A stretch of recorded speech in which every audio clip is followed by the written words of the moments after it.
আসসালামু আলাইকুম গাইস, সবাই কেমন আছেন? আলহামদুলিল্লাহ আমি ভালো আছি। তো আজকে আমি মুসুরির ডালের বড়ি বানাবো।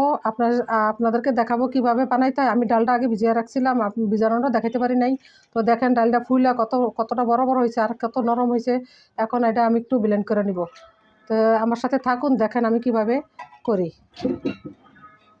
পাটায় বাটলে সুন্দর হয়, কিন্তু পাটায় এতগুলি ডাল বাটা যাব না। তো আমি একটু ব্লেন্ডার করে নিব, দেখতে থাকেন।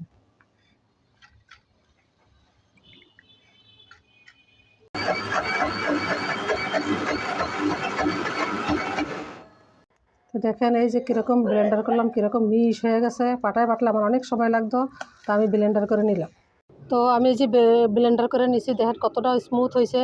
আর আমি কিছু জিরা দিয়ে দিয়েছি যাতে কামড়ও পারে। এখন আমি এগুলি ভালো করে ফেটে নেব। ফাটলে এরপরে এই যে আমি ছাদে চলে যাব। ছাদে যাই আমি এগুলি ভরে দিব। তো আপনারা দেখতে থাকুন। অবশ্য আমি এই ফার্স্ট দিতেছি, তো গাইজ দোয়া করেন যাতে ভালো হয়। আমি এর আগাতেই নেই, এই ফার্স্ট। একটু জিরা দিয়ে দিলাম যাতে জিরাটা কামড়ে পড়ে। আর সাথে দিয়ে দেবো একটু স্বাদ মতো একটু লবণ দিব।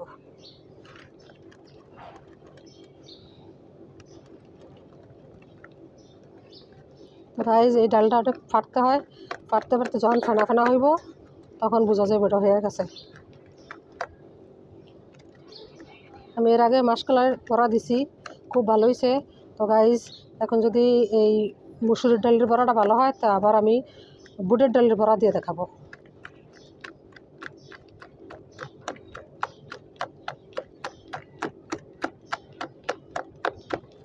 তখন ফেটতে কতগুলি হয়ে গেছে, পুরো একটা বাটি হয়ে গেছে।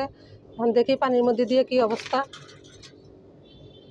বাইসা উঠলে বোঝা যায় যে আমার এটা হয়ে গেছে। হ্যাঁ, বাইসা উঠছে। এই যে দেখেন বাইসা উঠছে। তো আমার এটা হয়ে গেছে। এখন আমি রোদ্রে চলে যাব। চলে আসছি। এখন আমি দেখেন আমার কাছে নজল নাই, আমি এটার মধ্যে করে কীভাবে দিই।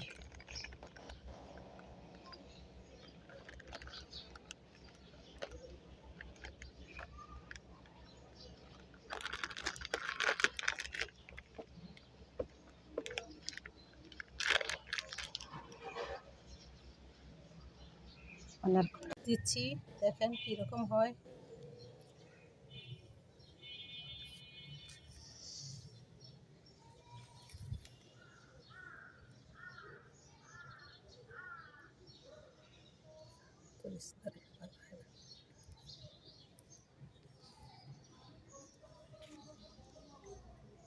গাইজ আমার বড়ি দেওয়া হয়ে গেছে। আমার বড়িগুলো যদিও সুন্দর হয় না, ফার্স্ট টাইম দিছি, তো আশা করি দ্বিতীয়বার দিলে আরও সুন্দর হইব।